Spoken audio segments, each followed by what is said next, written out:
여름에 아주 무더운 날도 있었지만 어김없이 시간이 흘러가면서 아침 저녁으로는 되게 선선한 기후를 느끼게 됩니다. 이제 가을의 어떤 문턱에 벌써 들어선 느낌입니다. 이렇게 시간을 흘러가는데 우리의 신앙도 우리의 믿음도 시간의 흐름에 따라서 점점 더 성숙해져 가고 하나님께 더 가까이 나아가는 우리 모두가 다 되시기를 주님의 이름으로 축원합니다. 우리는 지난 시간에 하나님의 비밀을 알게 됐어요. 그 하나님의 비밀이 뭐냐? 우리를 그리스도 안에서 하나가 되게 하셨다. 하나님의 백성이 되게 하셨다. 그리고 그것이 정말 확실하다는 증거로 성령을 주신 거예요. 우리가 성령 받은 것을 무엇을 통해서 알 수 있느냐는 이미 살펴봤어요. 내가 예수 그리스도를 주로 시인하는 것은요, 성령으로 말미암지 않고서는 그냥 지식으로 배운다고 되는 게 아니에요. 성령께서 내 안에 계시지 않고서는 그렇게 할 수가 없어요. 또 반면에 성령께서 그 안에 계신 자는 예수 그리스도를 저주할 수가 없어요. 이제 오늘 본문 15절에서 16절 말씀을 보겠습니다. 함께 같이 읽겠습니다. 시작. 이로 말미암아 주 예수 안에서 너희 믿음과 모든 성도를 향한 사랑을 나도 듣고 내가 기도할 때에 기억하며 너희로 말미암아 감사하기를 그치지 아니하고. 여기 보니까 이로 말미암아라고 돼. 여기서 말하는 이는 뭐냐면 3절부터 14절까지 우리가 지금 살펴본 전체 내용을 다 말하는 거예요. 그리고 그 모든 것들을 한마디로 말하면 하나님의 계획, 하나님의 그 비밀에 대한 거예요. 이거 우리가 이미 살펴본 거잖아요. 하나님의 계획과 비밀이 뭐라고요? 그리스도 안에서 우리를 하나 되게 하신 것. 이것을 이미 창세 전부터 예정하셨어요. 그리고 이게 너무 확실하다는 것을 무엇을 통해서 알려주셨다고요? 성령의 인치심을 통해서 알려주신 거예요. 성령의 인을 치셨다라는 말이 나오는데, 여러분, 고대에는 이 가축이 또 이 물건이 내 것이다라는 걸 어떻게 했냐면 도장을 찍어서 하게 됐어요. 가축에게도 불을 달고 도장 꽉 찍는 거예요. 이건 내 것이다라는 소유권을 표현하는 거예요. 성령께서 우리에게 그 인을 치셨다는 거예요. 이 사람은 이 얘는 바로 내 것이다. 성령께서 인을 쳐줬어요. 박종옥이는 내가 이미 창세 전부터 예정한 내 사람이다. 나의 백성이다. 라고 인을 콱 찍어주셨다. 오늘 이 자리에 계신 우리 모든 성도들은 성령의 인치심을 따라 예수 그리스도를 주로 믿게 되고 하나님의 자녀로서 이 자리에서 하나님을 예배하는 줄로 믿습니다. 그러니까 바로 이러한 하나님의 계획에 따라 하나님의 백성이 되고 이로 인하여서 우리에게 두 가지 현상이 나타난다는 거예요. 첫 번째가 뭐냐? 보니까 주 예수 안에서 너희 믿음이라고 이야기했어요. 이 말을 좀 더 쉽게 바꿔 이야기하면 예수 그리스도를 우리가 더욱 알고 믿게 된다라는 의미예요. 우리가 하나님의 자녀로 부르심을 받고 성령의 인치심을 따라 하나가 되었잖아요. 그리고 그 과정 속에서 우리가 더욱 예수 그리스도를 믿게 되어진다 하는 거예요. 중요한 것은 이거예요. 내가 예수를 믿어서 하나님의 자녀가 된 게 아니고 하나님께서 먼저 우리를 예정하시고 그 계획에 따라 예수 그리스도께서 이 땅에 오셔서 피 흘려 주심으로 인해서 내가 하나님의 백성으로 부르심을 받았다라고 말씀하고 있는 거예요.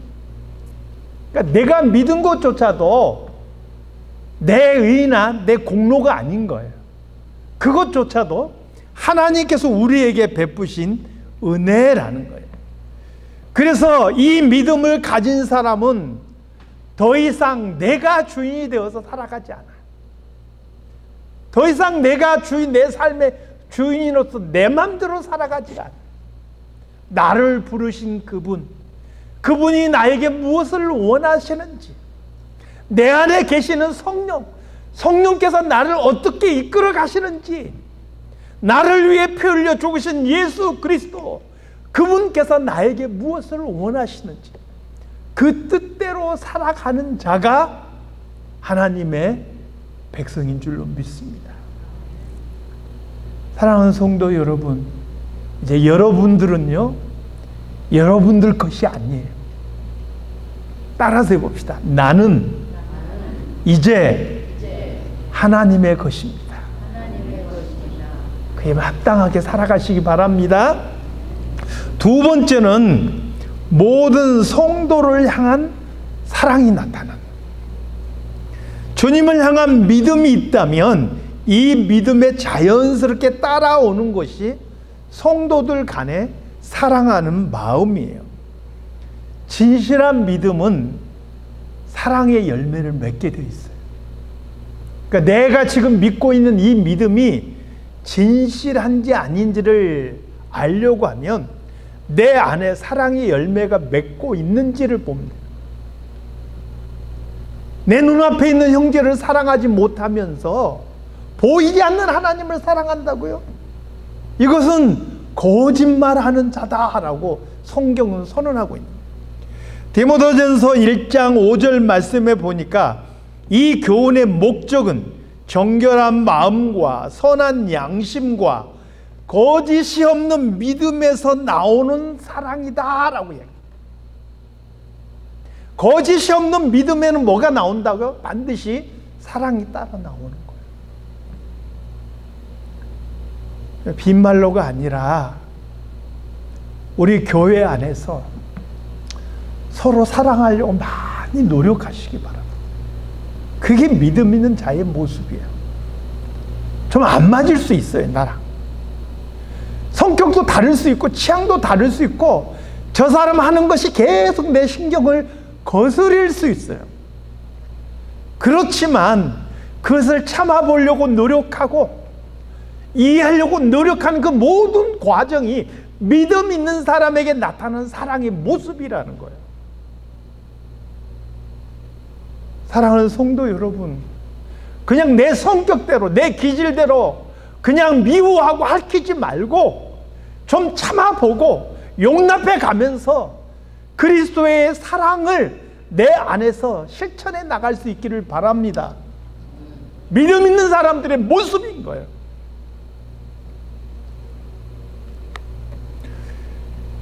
여기서 우리가 이제 오해하지 말아야 될 게 있어요. 이 사랑이라는 부분이 모든 분야에 무제한적으로 적용되는 것은 결코 아니라는 거예요. 누구든지 사랑해야 되는 것은 아니라는 거예요. 제가 직접 경험해 본 건데, 교회 안에 신천지가 들어왔어요. 나도 그 사람이 신천지인지 알고 다른 사람들 다 알아요. 그리고 그 신천지가 좋다고 교회를 뛰쳐나간 사람인데 신천지 홍보 CD 들고 책자 들고 다시 교회 와서 앉아 있는 거예요. 그래서 이미 교회에서는 출교한 사람이기 때문에 그 사람에게 나가달라고 요구를 했어요. 근데 어떤 분이 저한테 따지는 거예요. 목사님이 이렇게 사랑이 없으면 돼요? 교회가 사랑으로 품어 안아야지. 어떻게 교회가 목사님이 교회 온 사람을 그렇게 끌어낼 수가 있어요? 사랑이 없습니다. 목사 맞습니까? 이렇게 따지는 거예요. 여러분 기억하시기 바랍니다. 사랑의 사도라고 불려지는 사도 요한조차도 자녀들아 너희가 서로 사랑하라 이것이 옳으니라 외쳤던 사도 요한조차도요, 교회를 깨뜨리고 교회의 하나됨을 망가뜨리는 이단이나 사이비의 문제에 있어만큼은 정말로 단호하게 대처했어요. 그런 자들을 적 그리스도라 칭하면서 단호하게 배격했어요. 전승에 의하면은 길을 가는데 저 맞은편에 이단이 오니까 그냥 가던 길 되돌아갔다는 그런 전승까지 있을 정도예요. 교회를 깨뜨리고 해치는 자에게는 결코 용납하지 않았다. 기억하시기 바랍니다. 사랑에도 선이 없으면 그럼 방종으로 흘러가는 거예요. 바울은 에베소 교회가 이 예수 그리스도를 믿고 이 사랑의 열매가 점점점 풍성해져서 그러한 교회의 소식이 바울의 귀까지 들려오는 것을 듣고 그 소식을 듣고 굉장히 기뻐하고 감사했어요. 그래서 이 에베소 교회를 향해서 더욱 축복하면서 기도하게 되는 거예요. 그 기도의 내용이 17절부터 19절까지 나오는 거예요. 17절을 한번 보겠습니다. 자, 시작. 우리 주 예수 그리스도의 하나님 영광의 아버지께서 지혜와 계시의 영을 너희에게 주사 하나님을 알게 하시고, 아멘. 하나님을 알게 해달라라고 기도했어요. 여러분 혹시 손흥민이라는 사람을 아시나요? 축구에 대해서 조금만 관심이 있어도 그 이름을 모를 수가 없어요. 축구에 관심이 없어도 한국 사람이라면 대부분 많이 알고 있어요. 이 손흥민 선수가 다음 주에 뉴저지에 오는 거 아시나요? 한국 국가대표팀과 미국 국가대표팀의 친선 경기가 뉴저지, 제가 뉴욕 쪽에 어디에서 아마 경기가 열리는 곳으로 그렇게 알고 있어요. 정말 가까운 데 있는데 저는 가보지 못하지만 왠지 뭔가 더 마음이 가까이 가 있는 것 같아요. 그런 느낌이 들어요. 자, 저는 손흥민 선수를 잘 압니다. 그런데 이렇게 아는 것은요, 그냥 지식에 의한 거예요. 매체를 통해서 손흥민 선수가 어떻게 활약했든지 제가 많이 접해봤어요. 그 선수의 아버지가 누군지도 알아요, 제가. 그 선수가 이 아시아에서는 100년 안에 나올 수 없다는 영국 프리미어 리그에서 득점왕을 차지한 선수라는 것도 제가 잘 알고 있어요. 근데 손흥민 선수는 저를 몰라요.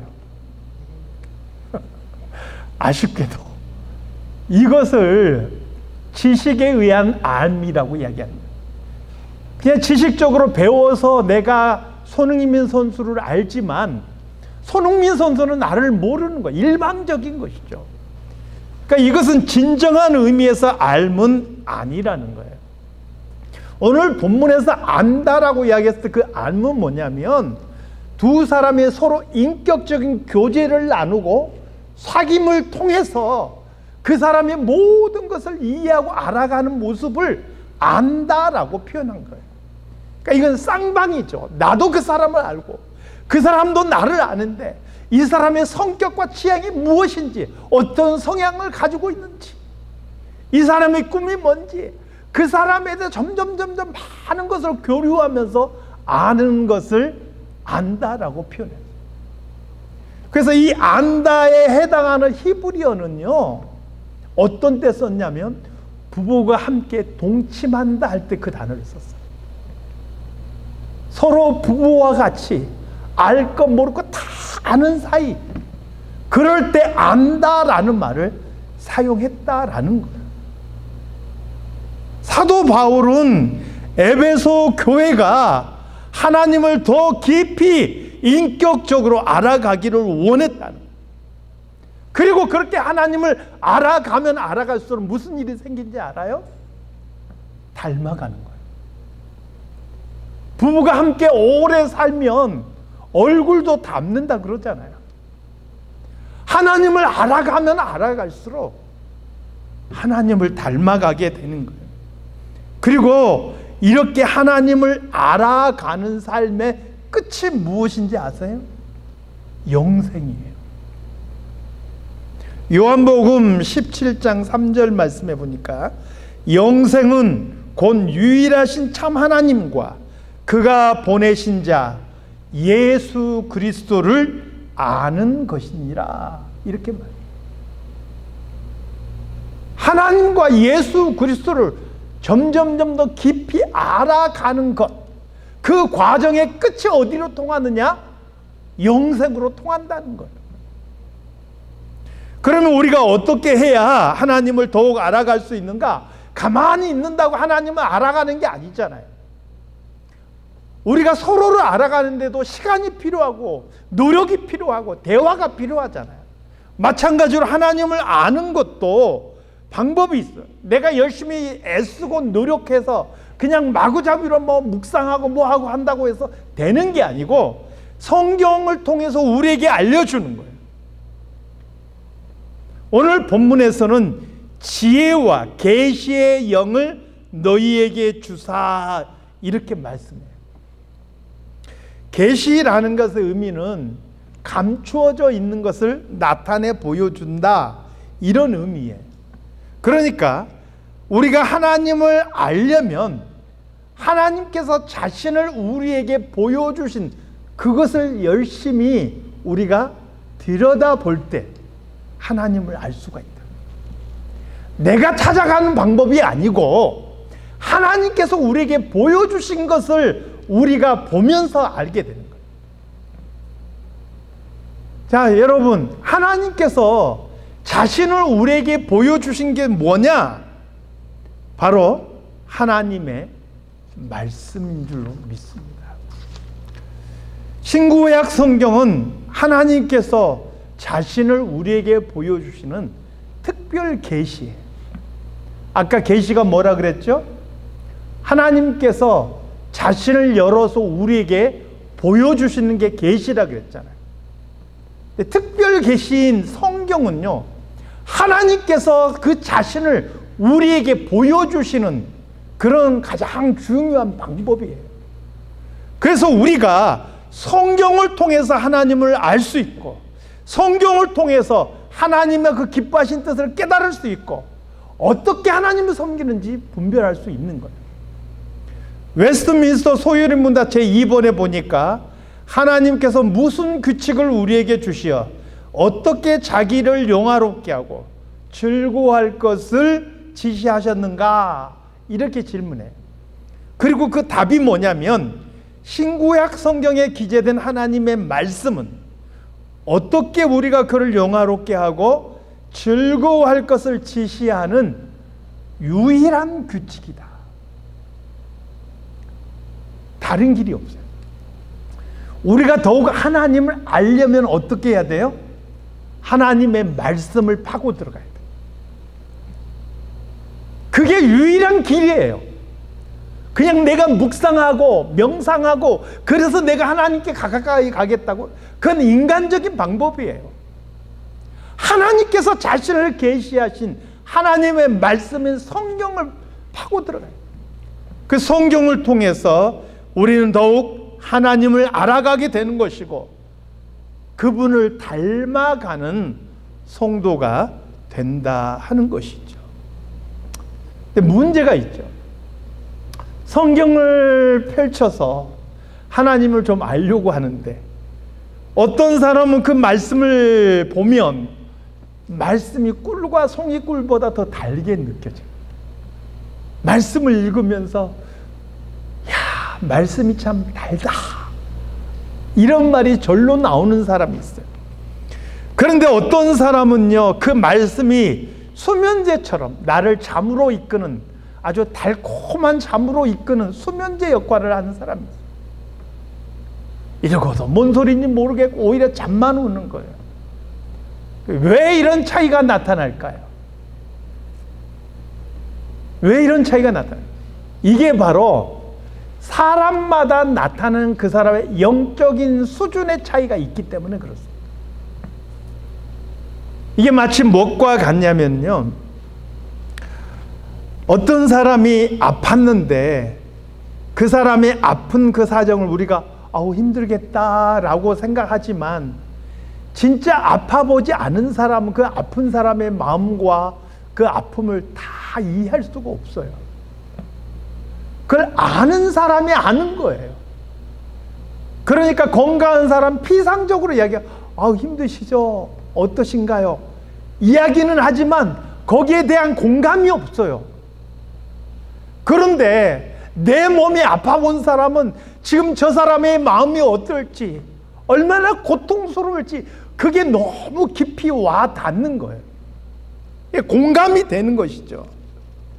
마찬가지 신앙에서도요, 내 영적인 수준이 하나님과 얼마나 가까이 있느냐에 따라서 하나님의 말씀을 읽을 때 그 말씀이 깊이 와닿는 사람이 있고, 아직 이 거리가 멀게 느껴지는 사람이 있다.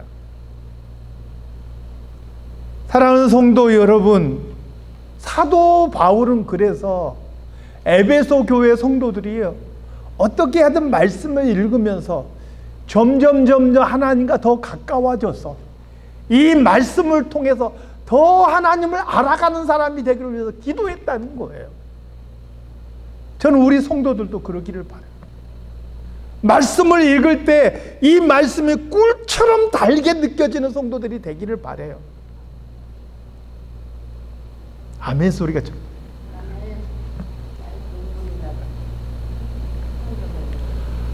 하나님의 말씀이 거리가 멀게 느껴지는 게 아니고, 이게 나를 향한 말씀이다, 나에게 주신 말씀이다, 말씀이 달게 느껴지고 이 말씀을 깨달아 알아가는 그런 기쁨이 우리 안에 있기를 바라요. 이러려면 우리의 영적 수준이 점점 자라야 돼요. 그러니까 말씀을 읽으면서 내 영적 수준이 자라고, 내 영적 수준이 자라면서 말씀이 더 깨달아지고, 그 깨달아진 말씀을 통해서 더 영적인 수준이 더 자라고, 이게 이제 선순환이다. 처음부터 다 깨달은 사람 아무도 없잖아요. 그러니까 조금 힘들어도 자꾸 말씀을 파고 들어가야 돼요. 우리 9월 달부터 이제 성경 공부가 시작되는데, 조금 쉽지 않아도 힘들어도 하나님의 말씀 날마다 더 가까이 하는 그런 성도들이 다 되시기를 주님의 이름으로 축원합니다. 18절 말씀을 보겠습니다. 18절 말씀. 자, 시작. 너희 마음의 눈을 밝히사 그의 부르심의 소망이 무엇이며 성도 안에서 그 기업의 영광의 풍성함이 무엇이며. 두 가지를 언급하지요. 부르심의 소망이 무엇인지, 그리고 그 부르신 사람에게 주시는 기업의 영광의 풍성함이 무엇인지를 알게 해달라는 그런 기도예요. 그러면 하나님께서 우리를 부르신 부르심의 소망이 뭘까요? 이 부르심의 소망이 뭘까요? 베드로전서 1장 3절에서 4절을 보겠습니다. 자, 시작. 우리 주 예수 그리스도의 아버지 하나님을 찬송하리로다. 그의 많으신 긍휼대로 예수 그리스도를 죽은 자 가운데서 부활하게 하심으로 말미암아 우리를 거듭나게 하사 산 소망이 있게 하시며 썩지 않고 더럽지 않고 쇠하지 아니하는 유업을 있게 하시나니 곧 너희를 위하여 하늘에 간직하신 것이라. 아멘. 이 세상에서요, 우리가 아무리 좋은 곳을 소유한다 할지라도 이 땅에서 우리의 생명 끝나면 그 더 이상 의미 없는 거예요. 그렇잖아요. 내가 지금 좋은 차를 타고 좋은 집을 소유하고 아무리 많은 재산을 가지고 있다 해도 하나님께서 부자에게 하신 말씀이 있잖아요. 이 사람아, 오늘 밤 내가 너를 부르면 네 그 소유가 네 것이 되겠느냐 말씀하시잖아요. 그러니까 여러분, 이 땅에서 우리가 좋은 것들이 우리 삶에 필요한 것이기는 해요. 그런데 그것에 우리의 소망을 두고 살아가면요, 그것은 썩은 것이라는 거예요. 거기에 우리의 소망을 두면 우리의 소망은 죽은 소망이라는 거예요. 산 소망이 뭐냐? 예수 그리스도께서 죽은 자 가운데서 부활하심으로 인해서 우리를 다시 살리셨고, 그로 인하여서 하늘의 소망을 두고 살아가게 하셨어요. 하나님의 백성이 되게 하시고 영원한 하나님의 나라에 대한 소망을 두고 살아가게 하셨어요. 그것은 결코 썩지 않은 거예요. 그게 산 소망인 거예요. 여러분, 이 부르심의 소망은 죽으면 사라지는 것이 아니고요, 결코 사라지지 않는 영원한 하늘에 속한 것인 줄로 믿습니다. 이걸 깨닫지 못하면요, 하나님께서 우리를 부르셨음에도 불구하고 자꾸 뒤를 돌아보게 되는 거예요. 대표적인 게 뭐냐면 바로 롯의 아내예요. 멸망할 그 소돔과 고모라에서 하나님께서 롯의 가족을 불러내셨어요. 왜요? 그것은 이제 멸망할 곳이잖아요. 그래서 그 멸망할 곳에서 하나님께서 그들을 불러내 주신 거예요. 그런데 하나님께서 말씀하셨죠. 뒤를 돌아보지 마라. 소돔과 고모라가 불타는 그 순간에 롯의 아내가 뒤를 돌아보다가 소금 기둥이 됐어요. 왜요? 그 소돔과 고모라의 남녀는 거기에 내 소망을 두었기 때문에 그래요. 왜 하나님께서 나를 부르셨는지를 제대로 깨닫지 못했기 때문에 뒤를 돌아본 거예요. 하나님께서 이스라엘 백성들을 애굽 땅에서 불러내셨어요. 그들을 노예의 자리에서 불러내셔서 하나님의 백성을 삼아 주셨어요. 이게 얼마나 큰 은혜인지, 그들에게 얼마나 큰 소망인지 몰라요. 이제는 더 이상 나와 내 자녀들이 애굽의 노예가 아니고요, 이제 미래를 꿈꾸고 미래의 소망을 가지고 살아갈 수 있는 자유인이 되었어요. 이 부르심의 소망을 이들이 제대로 이해하지 못했기 때문에 잠시 그들의 삶의 길이 거칠고 험하다고 자꾸 애굽을 그리워했어요. 우리가 애굽 땅에서 무엇을 먹었는데, 그 땅에서는 좋았었는데, 지금 우리가 이렇게 거친 곳에서 이 만나만 먹고 살아가는구나. 야, 우리 애굽으로 돌아가자. 그러다가 그 광야에서 다 엎드러진 거예요. 왜 그렇습니까? 우리를 부르신 부르심의 소망이 무엇인지 제대로 이해하지 못했기 때문에 그렇습니다. 사랑하는 성도 여러분, 우리는 이 땅에 발 딛고 이 땅을 호흡하며 살아가지만, 이 땅에 많은 것을 사실은 누리며 살아가지만 그것은 일시적인 거예요. 그것이 우리의 소망이 되어서는 안 된다는 거예요. 하나님께서 나를 부르신 이유와 그 뜻을 바라보고 영원한 하나님의 나라를 소망하며 달려가야 한다는 거예요. 사도 바울은 에베소 교회 성도들이 그런 마음으로 부르심의 그 소망을 찾아서 그렇게 달려가기를 기도한 거예요. 사랑하는 성도 여러분, 오늘 우리 성도들도 그렇게 살아갈 수 있기를 바라요.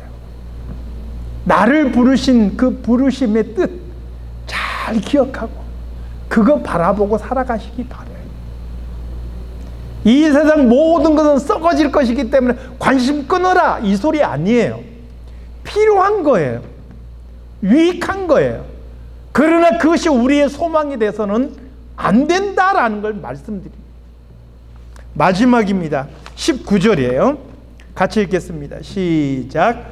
그의 힘의 위력으로 역사하심을 따라 믿는 우리에게 베푸신 능력의 지극히 크심이 어떠한 것을 너희로 알게 하시기를 구하노라.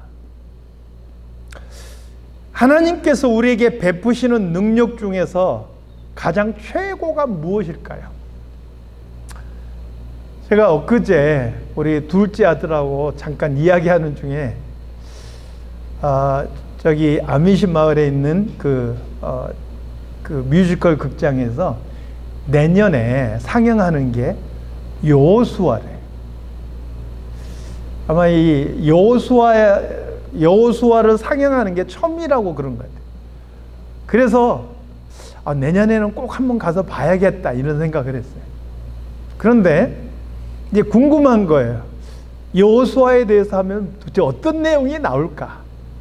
저희 아들하고 저하고 이제 좀 토론을 했어요. 어떤 내용이 나올까? 그래서 이제 서로 막 했는데 이제 누가 맞을지는 모르겠어요. 가봐야 알겠어요. 저는 그래도 여호수아 하면 태양아 멈춰라 이게 나오지 않을까?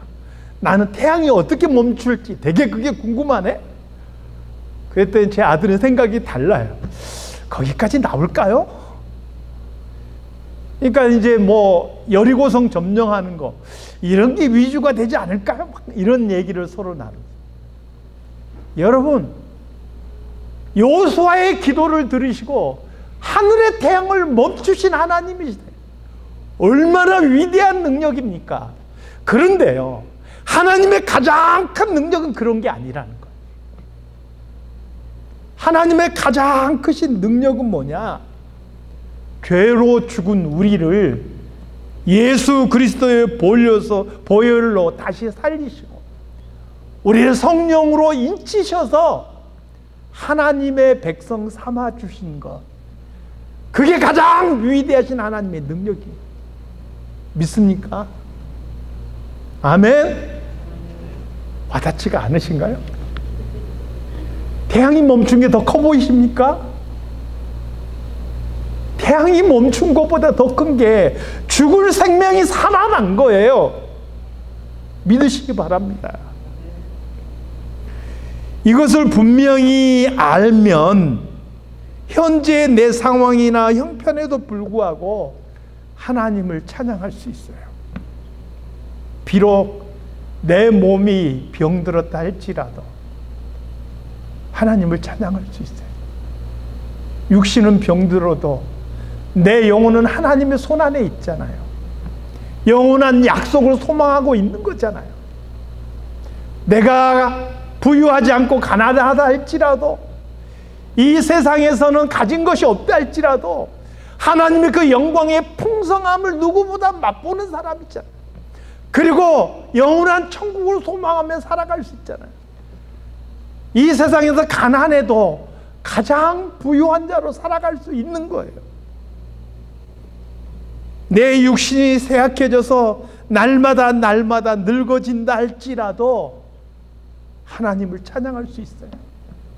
바울의 고백처럼 내 겉사람은, 내 육신은 날마다 약해져 갈지라도 내 속사람은 그리스도 안에서 날마다 새로워지기 때문에 그렇습니다. 아멘? 그러므로 이미 우리는 나에게 역사하신 하나님의 가장 위대하신 능력을 맛보고 체험한 사람으로서 그분을 찬양하며 살아갈 수 있기를 소망합니다. 이제 말씀을 마무리하겠습니다. 지혜와 계시, 즉 하나님의 말씀을 통해서 더욱 하나님을 알아가는 성도들이 되시기 바랍니다. 우리에게 주신 부르심의 소망, 즉 하나님의 백성으로 하늘의 소망을 두고 살아가는 것이 얼마나 위대한 것이고 그 기업의 풍성함이 얼마나 대단한 것인지를 알아가기를 바랍니다. 마지막으로 하나님의 위대하신 능력을 체험한 성도로서 감사하며 찬양하며 그렇게 살아가시길 주님의 이름으로 축원합니다. 기도하겠습니다. 하나님 아버지,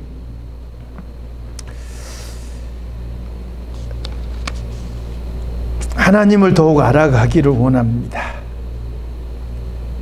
하나님과 깊이 교제하기를 원합니다. 그래서 우리 사랑하는 성도들 한 사람 한 사람이 하나님을 닮아가게 도와주시옵소서. 때로 내 몸이 병들고 내가 약해진다 할지라도 나에게 보여주시고 나에게 알게 하신 하나님의 위대하심을 알기에 그것으로 인해서 더욱 하나님을 찬양하며 하늘의 소망을 두고 살아갈 수 있는 우리 모든 성도들이 되게 하여 주시옵소서. 예수님의 이름으로 기도드리옵나이다. 아멘.